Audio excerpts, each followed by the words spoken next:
Hi there. The significant controller regime came into Hong Kong a few years ago now, um, but I've got some notes here just to remind you of the requirements, or if you're new to Hong Kong, to educate you. So, what is a significant controller? Well, quite simply, it's a person or it's a legal entity such as a company, and it's someone who has significant control over the company. That doesn't necessarily mean that they take that control; it's just they have the ability to. And the company registry splits these down as per the second half of the slide. So if they have one or more of these following conditions, that's just one or more, that's not a combination.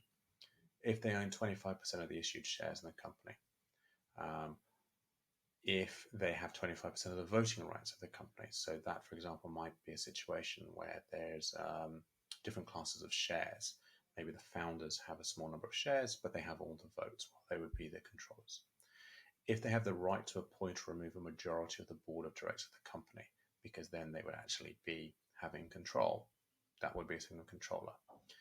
Um, if they have the right to exercise or actually exercises, so it's not just the right to, as if in process people actually do have the right, do actually exercise significant influence or control.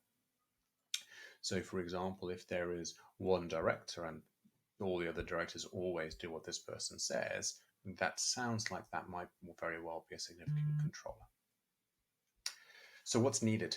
What you need to do is you need to identify the controllers.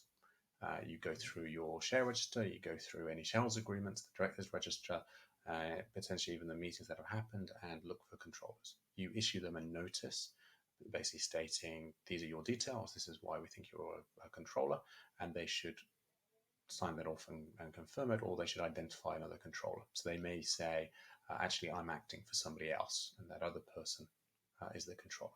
You then document it in the register, and you put details such as the name, address, ID card, or passport details, the legal form, so it's a person, it's a limited company, it's a trust, the date they became controller, and the nature of that control. And what a lot of people sometimes forget, especially when they're doing this in-house, is they forget to appoint a designated representative.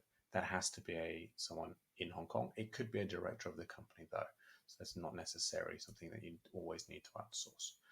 That's it. That's the kind of core parts of what the significant controller regime requires in Hong Kong. As always, any questions, please let me know. Thank you.